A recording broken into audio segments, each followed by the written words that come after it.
The financial needs of a business go beyond tax and attest services. That's why CTBK goes beyond accounting services and offers outsourced solutions through their affiliation with CFO Solutions Plus. These additional services allow clients to focus on their operational and long-term strategic goals.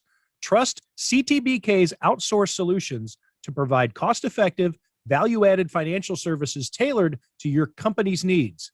Call CTBK at 716-630-2400. Again, 716-630-2400. Or go to ctbk.com to learn more about CTBK's outsourced solutions. All right, good this time.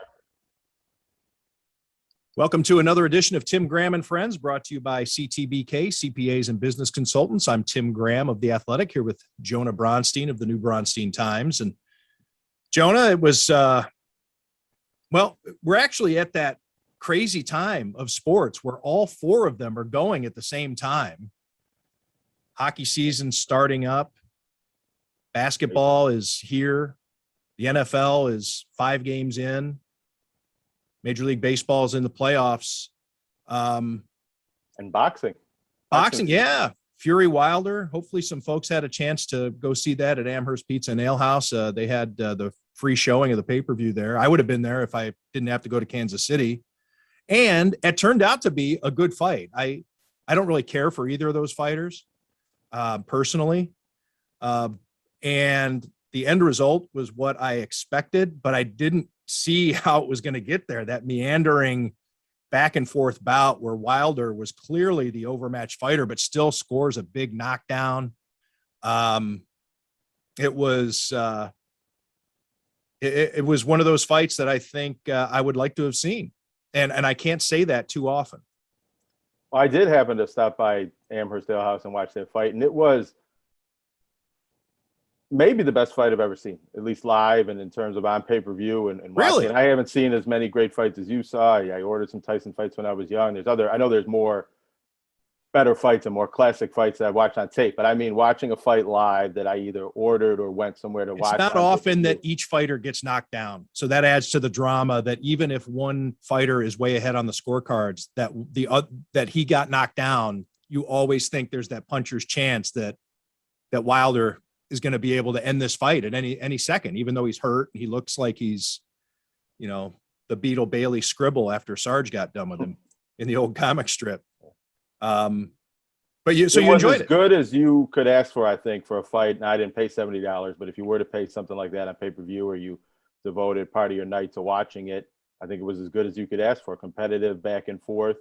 There was history and animosity and the rivalry. And if it wasn't the most skillful boxing exhibition, and other people can answer that better than I can, it was one of the more entertaining fights. And I watch a lot of fake fights in professional wrestling, and UFC fights aren't fake, but I watched some of those cards, and it was as entertaining and dramatic of a fight, real or fake, that I've ever watched. And hopefully it, for the sake of boxing anyway, that it captures the imagination of some of those casual fans who are maybe willing to give it a chance for a couple of reasons. Number one, the pre-fight promotion was rather obnoxious with the back and forth, the insults between Fury and Wilder, very personal.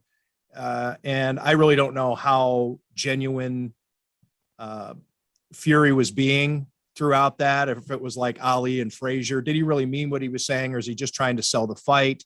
Either way, Wilder took it personally, but either way, it probably brought in some people that normally might not have watched the fights, and all these celebrity matches that have been going on and getting people worked up, the Paul brothers and whatever, the exhibition, the Tyson exhibitions, and these different weird things that are going on with boxing that are at least getting people to maybe willing to give that heavyweight fight a chance and not feel burned like Fury Wilder 2, which was just a, total, donkey of a fight. And so at least this one came through for the people who spent their $70 that maybe they'll be willing to give the next one a chance too. I did wonder that if some of the Triller fights, the Jake Paul, Logan Paul, I was going to say Jordan Paul, that's not one of them. Chris Paul earlier this summer helped, as much as they were a farce in the sporting sense of boxing. They brought some juice back into the sport as an entertainment product, and I do wonder if it reignited some fans and reinvigorated the sport a little bit. And that it seemed like the buzz for Wilder Fury 3 was bigger than the rematch in that trilogy. Well, and you need considering how the second fight went, I wonder, sporting wise, that shouldn't have been the case. Right. Well, you need the legitimate fights then to come through.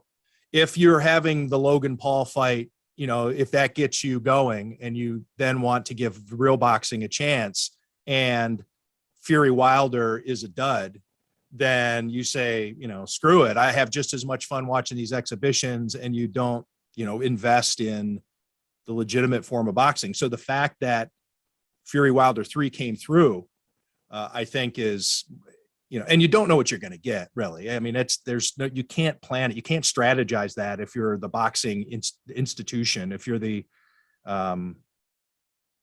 if you're the boxing industry, you can't just because even two great fighters in the ring together can give you a bad fight. So yeah, I think it's just happenstance that this fight happens at a time or comes along at a time when people are at least peaked. They're at least willing to take a look at it. Let's not get too far into the podcast without bringing up what the Bills did in Kansas City. And it was thoroughly impressive. I was there at Arrowhead Stadium. I think that the Bills, in the way that they beat the Chiefs, 38-20 was the final score. And at times it felt like a bigger blowout than that, even though the Chiefs were within 2 scores later in the game. And Emmanuel Sanders even said it himself, "Oh Lord, we got a game." The worry that comes in when the Chiefs cut it to 11 points. The Bills just kept outpacing. I think it really is a changing of the guard. And I know that it's not full revenge because the last time the Chiefs won, it got them a trip to the Super Bowl. So from a tangible standpoint, this victory really is just a tiebreaker and one extra win that the Chiefs don't have at the moment. So it's not total revenge on what the Chiefs did to the Bills last season. But I do think this makes the Bills squarely the best team in the AFC, and they have a chance to follow up in a game that will be difficult. In fact, I think that the Bills can lose this game and we can still rationalize it as a tolerable loss Monday night against the Tennessee Titans before they hit their bye week. And I don't see this as a letdown game, Jonah, because what the Chiefs, what they were able to do in Kansas City, they now have to go on the road again in prime time. I think Sean McDermott is going to have these guys focused. It is one of the great skills of Sean McDermott to have his players ready every week. You now I don't think you'll see a letdown from the Bills in a sense of, okay, we just beat the Chiefs. We put so much into the Chiefs that, we can take a breath. I think it's perfect for the Bills that they have their bye week after the Titans game because it allows Sean McDermott to reset these guys and say, okay, now I need you to give us everything you got this week because then you can take your break. Then you have your week off. I need you to regather. I need you to get all oars in the same direction, so to speak, and take care of the Tennessee Titans, the favorite to win the AFC South, and to knock off another, at least going into the season, another contender on their field in prime time. Then you can take your break. And then the Bills, this is where I'm actually concerned. And we could talk, I know I'm throwing a lot of different talking points at you here, Jonah, but where I would be concerned about a letdown is after the bye, because then the Bills come back and they have Miami at home on Halloween, at Jacksonville, at New York Jets. So heading into the November 14th game against the Indianapolis Colts, the Bills could be in thorough command in the conference. Yeah, well, I do think there's some letdown potential. And maybe if the Bills see it coming, they avoid that. But the bye week coming might have a natural instinct to look ahead to the time off, as anybody does in any job, and the emotional high of not just what the Bills accomplished on Sunday night, but going into that game, the rematch of the AFC Championship game, and that game being a benchmark for whether the Bills were the new team to beat in the AFC or not. It's hard to get back up for the next game in the same way that the Bills were able to do for this game.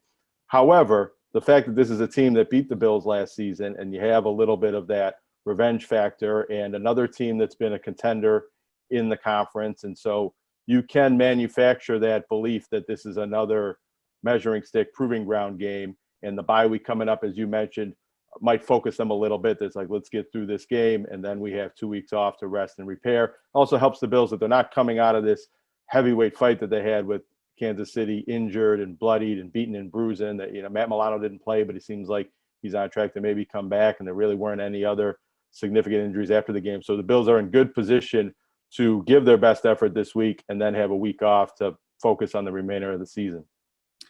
Yeah, Tennessee Titans just manhandled the Bills 42-16 last year, and that is the game in which the Titans hadn't been practicing for, I think it was 10 days or something ridiculous.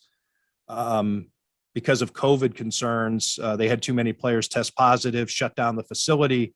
And I remember making my prediction on the Buffalo Kickoff Live pregame show that the Bills, if they didn't just destroy the Titans in that game, then you can throw all of the long-held romantic notions about football out the window, about practice being really important and your routine and getting your players into the right mindset and all that stuff. The Titans had none of it, came into the game, and the Bills look lost. And so you're right. And I'm glad you brought that up. The Bills can look back on that as a huge gaffe, a blunder of a game for them last year, that they just were totally unprepared. Sean McDermott, Leslie Frazier, Brian Dable, in all their meetings, they can say, he could capture everybody's attention pretty quickly when you throw the film on from last season. And as good as the Bills look right now with the wins and the margin of victory they've had, and different power rankings have them, well, all the power rankings pretty much have them as the best team in the league, and the statistical ratings, the Bills have maybe never been this good at this point in the regular season before, and definitely not in the last few years. If they lose this game in Tennessee, they're right in the thick with some other teams, the Titans being one of those teams that could be 4-2. And the race to get home field advantage in the playoffs is not over yet. Even though the Bills look like the best team in the AFC, and they maybe have separated themselves from Kansas City record-wise and with the tiebreaker, they still have 12 more games that they have to win, 9 or 10 of them, I think, to be certain that they're going to be the number one seed, get that bye, and have home field potentially for the AFC Championship game. The Bills, of course, have not faced a running back like Derrick Henry because there is no other running back like Derrick Henry. Here's a stat I saw today. Derrick Henry, in his last 40 games, 4,792 rushing yards, 47 touchdowns. That is the most in a 40-game span in NFL history, going beyond what Jim Brown was able to do from 1963 to 1965. This number 3 there is O.J. Simpson, correct? I think I saw that stat yesterday. That could be. I only have the 2 right here in front of me. That could be right. All right. So, and that's the 73, 75 stretch where O.J. really, had 2,000 yards and dominated the league. Yeah, it's so this is special. What Derrick Henry's been doing for a long, long time. The Bills will have their hands full, of course, with him, and they'll be challenged. Now, they did very well in gearing up against the Steelers' run game in Week 1. Didn't allow them to do anything really on the ground, but since then have not necessarily faced much. Yes, you can say Washington has a couple of good running backs, and they were able to do some things out of the backfield in the passing game. Yeah, that's about it. Clyde Edwards-Helaire, before he got hurt, was doing okay. So it'll be interesting to see what the Bills do to recalibrate for the run game. I think you'll probably see Harrison Phillips dress. He was, the Bills wanted to obviously come at Patrick Mahomes in waves with its pass rush, so they wanted to keep their edge rushers fresh. So Boogie Basham was out there. And Vernon Butler and Harrison Phillips did not dress in that game. So I would expect to see a little bit more in the middle to keep those defensive tackles fresh. It's a big test for the run defense, and especially when you compare it to last season when Starler Tule didn't play, and that was a season-long weakness for the Bills, although they actually did a pretty good job stopping Derrick Henry in the matchup last year, and it was Tannehill running the ball and throwing to the tight end and things like that hurt the Bills a bit more than the running game we thought would. But it's still, probably the best rushing offense in the league, one of the best rushing offenses in the league against a team that still needs to prove whether it's better against the run than it was last year. Because to this point, the Bills have showed no weaknesses on defense. There's been other years where they rated highly on defense and the team was winning, but you had some issues covering tight ends, or you saw some weaknesses and holes here and there. And that hasn't been the case right now. They're getting to the quarterback, they're stopping to the run, they're covering, they're getting takeaways. So at this point, the Bills have played almost perfect defense. And if they can do it again against a team with a much different offense than the one they just faced, that really bodes well for this being a dominant defense season long. Yeah, you don't want to take a look at where a team ranks in rushing defense because that is yards per game on the ground. And of course, the Bills have been scoring 40 points a game, and teams have been playing from behind. So they're not running the ball anymore. So of course, the Bills are going to rank quite well in run defense. But let's take a look at yards per carry. So you could say, well, maybe they're still having trouble if we take a look at it run for run. No, only 3 teams in the NFL are allowing fewer yards per carry than the Bills. That's the Cleveland Browns, New Orleans Saints, Tampa Bay Buccaneers. The Bills are allowing only 3.7 yards per carry. So obviously that number, well, I don't want to say obviously. I think it's safe to assume that number is going to go up. I think with Derrick Henry. As it stands right now, I just wanted the Football Outsiders rush DVOA, which controls for a little bit of those usage and game script factors, has the Bills as the number 1 rush defense in the NFL, number 1 pass defense in the NFL too. That's how dominant they've been in, defense as a whole this season. Derrick Henry, how obscene is this? I just want to take a look at Derrick Henry's season stats. He has 640 rushing yards already through 5 games, 7 touchdowns. So even if they want to gang tackle him, even if they want to try to eliminate him from the game, the Titans still have a pretty talented quarterback in Ryan Tannehill. Now, of course, he's not. The fact that he runs the ball is what really gives him a multidimensional feel. He's not a traditional gunslinger, but the Titans, when they have A.J. Brown and Julio Jones healthy, they have the ability to throw it too. So it's not as though the Bills can afford to, or well, they can maybe afford to. They'll just stack the box and assume that they're going to be able to handle things. But it's an interesting dynamic to go from the freewheeling, chuck it down the field Chiefs to the Tennessee Titans. It's almost, to use, boxing analogies, it's like going up against the boxer versus, and then in your next fight, the slugger. And some fighters have trouble adjusting to that, or they just happen to be good against one and not the other. The Bills obviously are going to be tested in a different way. And if they're able to win this game, then I think it only galvanizes their stature as the team to beat, not only in the AFC, but maybe in the entire NFL. But if they don't win the game, I guess it depends how the game goes and different factors there. But does that raise any doubt, or is it a loss like week 1 against the Steelers where you just kind of brush it off and say this is still a good team that has had other impressive weeks? To me, it's not the outcome of the game. It's how it happens. So if the Bills lose, I'm not willing to say that if the Bills lose, then X, if they win, then Y. Although any win's a good win, you could say that. But if they lose a close one, or they face some adversity, maybe they have a couple of turnovers early and they mount a comeback late and they barely lose, as opposed to having a big lead, giving it up, or just getting thoroughly boat raced. There's all kinds of ways that I think the Bills can lose this game and still be able to justify or rationalize it as okay, internally and from the fan base, because Tennessee's a good team and it is another road game. The Bills will be playing back-to-back on the road in prime time. I know I keep saying that, but there's a lot of stress factor with that.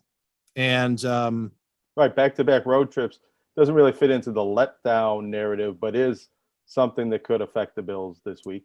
Well, a letdown just because the Chiefs have such a reputation, and the Bills were underdogs going into that game, and they're favored this week. So technically the Bills are supposed to win this game. So if they were to lose it, yeah, I mean, you could say, if you want to take a hardline stance of it's bad because they were supposed to win the game and they didn't. But there are all kinds of scenarios that you could see happening in which they face adversity and just maybe fall short. That I don't think that a loss in the sense, like you said, takes you back to those feelings you may have had after the Steelers loss and thinking, oh, geez, maybe we had these guys wrong. Well, I don't think we can say we've had them wrong after we just watched them dominate Kansas City, after they posted shutouts on teams that, granted, they were not good teams.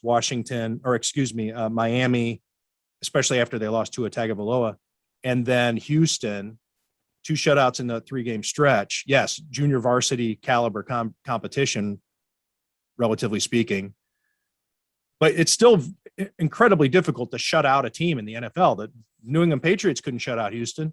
New England Patriots almost lost to Houston. So to be able to shut out 2 teams in a 3-game stretch, to totally annihilate Washington, to beat the brakes off the Kansas City Chiefs, even a loss, I think you're going to look at it as, a blip probably. Now, if they were to lose or have trouble coming out of the bye with those weak teams that I mentioned before, the Dolphins again, although Tua should be back, but they knocked him out of the game pretty easily the last time, overwhelmed him. Jacksonville and the Jets. Now, if they struggle there, well, then get concerned. I think the concern might be more if Tennessee shows a blueprint for beating the Bills or slowing down the Bills offense in a way that the Steelers might have done, but we haven't seen anybody else follow that blueprint so well, and the offense has played great in the last 4 weeks since. But if there's another game script where Tennessee shows ways to frustrate Josh Allen and slow down the offense, and that other opponents down the stretch can do the same thing. I mean, it's in a way, it's what we've seen happen to the Chiefs now. That could happen, because as good as the Bills look right now at going into week 6, the Super Bowl is week 21 or week 22 if you got that bye, but the Super Bowl is, that many games away. Things can change, whether it's injuries or other teams emerging as a threat. And even in the X and O's battle, the Bills might not be in the same situation and dynamic with the other teams that they face in January and February that they are right now. Yeah, I think if you're the Buffalo Bills, everybody on that roster should be pretty ecstatic with what they've been doing, with the exception of Cole Beasley. I wanted to ask you about him, Jonah. We seem to talk about him quite a bit, and he makes it easy. It's there. You have a guy on a team who's, winning, big victory. And his body language on the sideline, because he's not playing as much as he thinks he should. He locks his Twitter account after the game, probably because he doesn't want to have to worry about seeing any tweets from even Bills fans who he thinks boo him. And I think they're booing him too. I don't think it's bees as much as people. I think I can discern the difference between bees and boos. It sure sounds there's like definitely fans some boos. It's a mix, and it's a little bit hard. It probably to is, tell. but still, he's upset that he had 1 catch in the game, I think, or he doesn't want to hear from fans saying we don't need you. Take a hike. We have Dawson Knox now, and Emmanuel Sanders, and Gabe Davis is better than you, and whatever else he might be facing on Twitter. So he deactivated his account. I predict that will be reactivated. I don't think he's gone. He's done this before. But your thoughts on the Cole Beasley saga? Well, I'm not sure what to make of it quite yet. There's 2 different things. There's the overarching Cole Beasley saga and the things he says on Twitter and his obvious anti-vaccine statements, where he says he's not anti-vax, but he's pro-choice or pro-freedom or whatever he's attributing it to. But I wanted to ask you, do you think that, how related are those 2 things? How related are these issues with Cole Beasley and the fans and the league and the vaccine and the protocols and this and that and the other related to him not playing as much and being a lesser part of the offense over the last few weeks? I think it's 0. Right. Okay. I mean, I don't think if he's on this roster, Sean, they don't keep a guy on the roster who's a potential distraction. And then just bench him or punish him. I mean, maybe if they deactivated him and he's healthy, but that was not the game plan. They wanted to go with 2 tight ends. They went with some weird personnel groupings. Reggie Gilliam was on the field a lot early in the game. Isaiah McKenzie was on the field as a receiver. Tommy Sweeney was out there. You know, they were doing a bunch of things to try to confuse the Kansas City Chiefs, and it was working. And I think we saw Josh Allen feed Stephon Diggs a couple games ago, in which you might wonder, you know, you don't want to lose Stephon Diggs because Dawson Knox and Zach Moss and Emmanuel Sanders are getting all these key touches that are turning into touchdowns. And here you have your all-pro receiver whose numbers are down, not by his fault. It's just the way the offense is going. So I think we saw Josh Allen kind of force some passes to Stephon Diggs against Houston. Well, you can do that against Houston. You can't do that against Kansas City. And if you have a game plan that you think is going to beat Kansas City, you don't want to let up at all through the final whistle until the clock says 0:00. And, you know, Josh Allen mentioned that. And I don't think it was a little bit of hyperbole. Well, can you have a little hyperbole? Maybe that's an oxymoron. I don't think he was exaggerating much when I asked him Low the question. hyperbole. When, yeah, just perbole, or just bully. When I asked him in the news conference, when did you know that this one was going to be different? And he said, when we were kneeling it out. And so you don't put Cole Beasley on there in a couple of possessions late in the game. When you're trying to run out the clock, you're not going to be throwing it to your slot receiver anyway. Probably. You just want to run the ball, make Kansas City use its timeouts. The other thing too that is of note, and I'll maybe get into this someday. It's fascinating to me, and this came up a couple of years ago in a discussion that I had with Sean McDermott and how he handles his victory formation. Notice how the Bills use their victory formation. A lot of teams, when they get out there, the running back is behind the quarterback. When the Bills do it, it's the safety. Jordan Poyer's done it before. This year so far, it's been Micah Hyde. And this stems from a conversation that I had with Sean McDermott, and we've talked about doing a story on it, he and I. Anyways, I'm teasing too much, or I'm being a little too coy.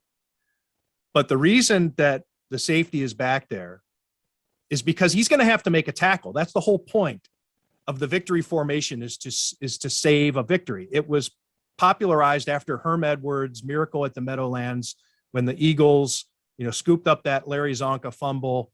Mike Pisarcik misfired. Herm Edwards scoops it up, runs it in for a touchdown. Well, now there's this victory formation that that football has used for decades.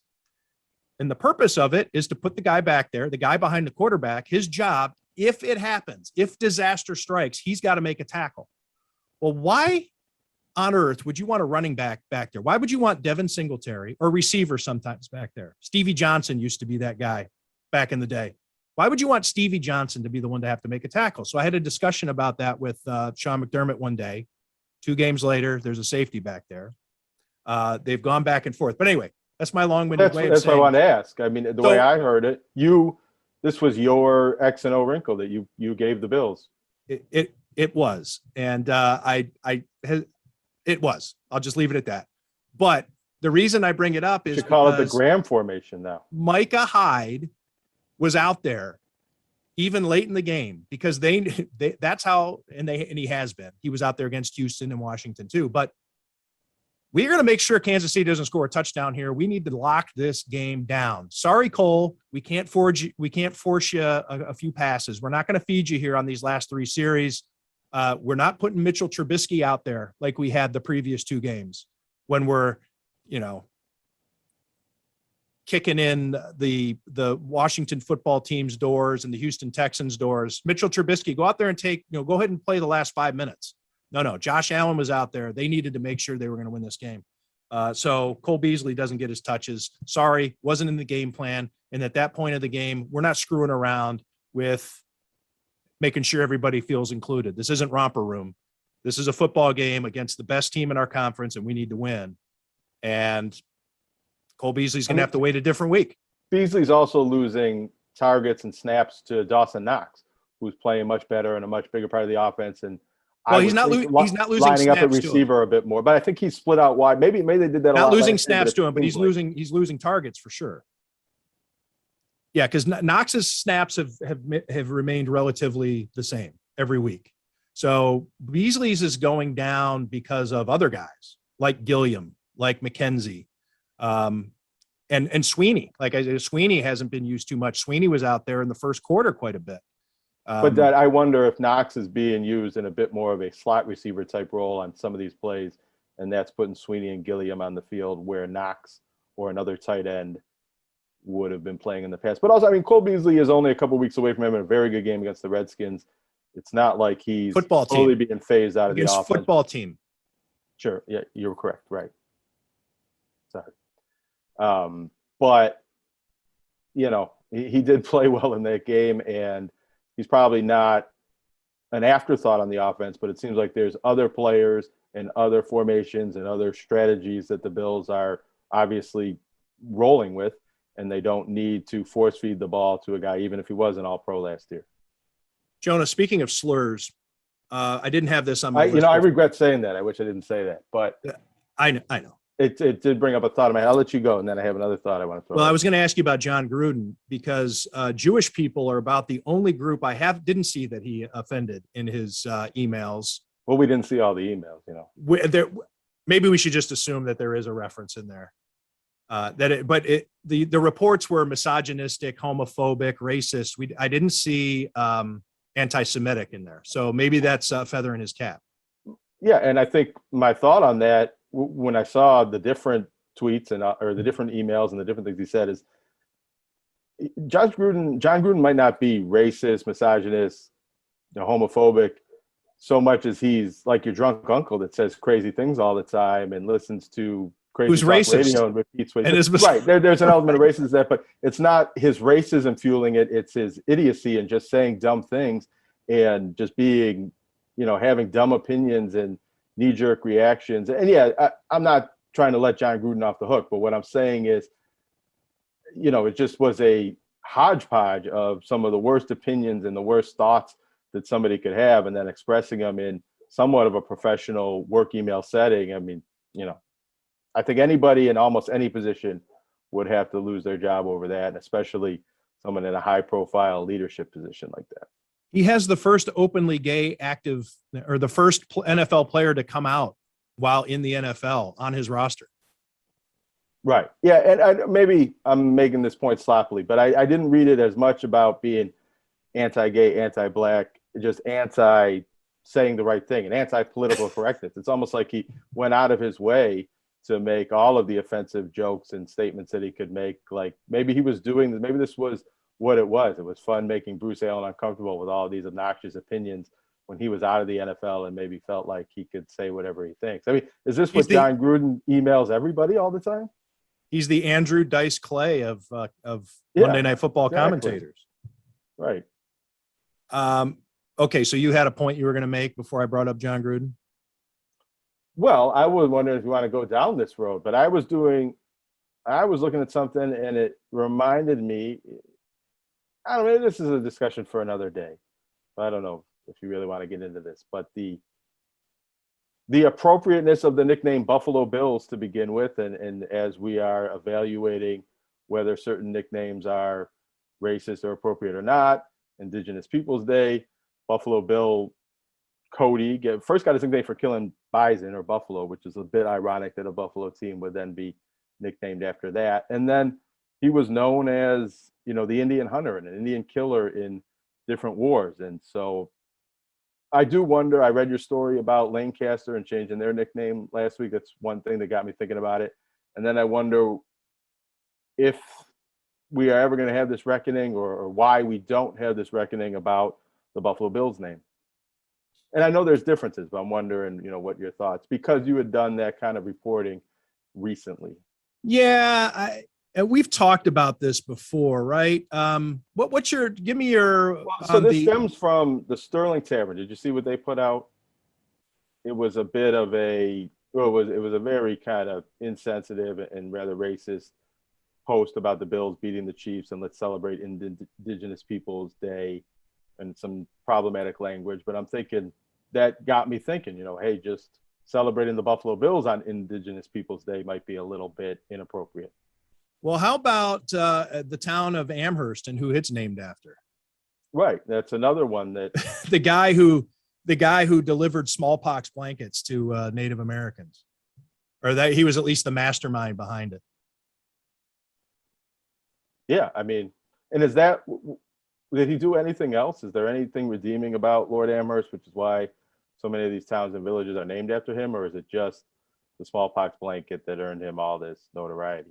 Well, he conquered a bunch of areas, and anything that the Lord Amherst Hotel, which changed its name eventually. But yeah, it's all named good old Lord Amherst came in with the critical strategy of giving Native Americans diseases to wipe them out. And one of the largest suburbs in New York State is named after him. So yeah, the Buffalo Bills, I mean, I could get there just the same as I can get here with, the Cleveland Indians. I got my hat here. I wear it for some podcasts. But we got there with the Cleveland Indians. Sure. But okay. So I was of the belief, have been of the belief that Indians was fine. Chief Wahoo was obviously racist. I've never worn, or at least not as an adult. I imagine as a kid, I had something that had Chief Wahoo on it, but I made a conscious effort to avoid anything that has Chief Wahoo on it in anything that I get with the Indians. And then when I was interviewing Samantha Nephew, who is the former Seneca Holdings spokeswoman, I interviewed her for the story that I did on Lancaster High School. And I had interviewed her before on Washington football team's nickname.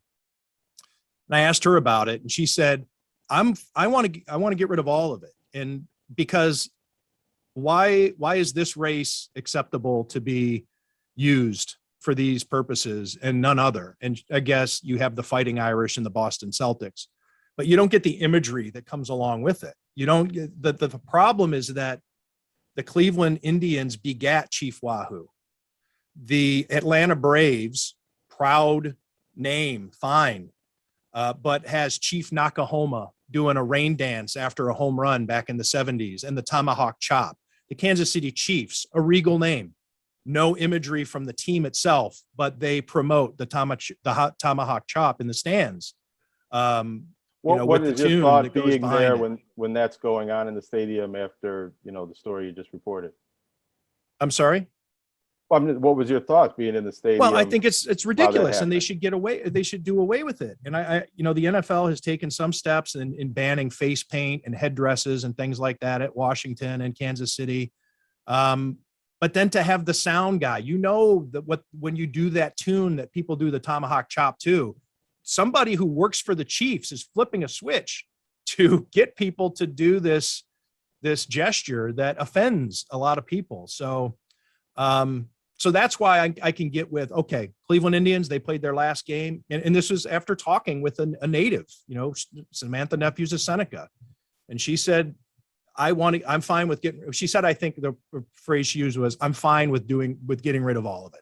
Meaning, why should we be picking and choosing what's acceptable and what's not? And especially why should I, Tim Graham, white man, be picking and choosing? Well, Indians is fine, but not Chief Wahoo. So, yeah. So this is now a throwback Cleveland Gladiators hat.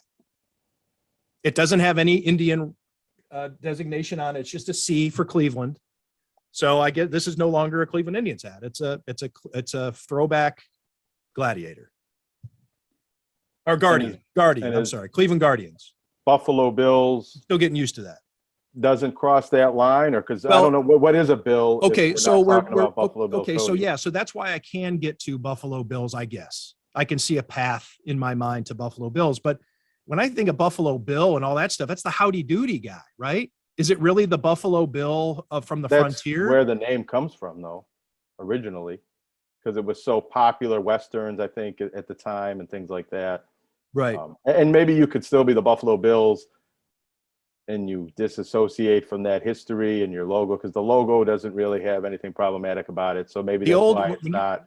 If you take a look at old AFL programs from the Bills, it is the frontiersman with his rifle, on the back of a bison, charging after whatever, a New York Titan or a Boston Patriot or whatever.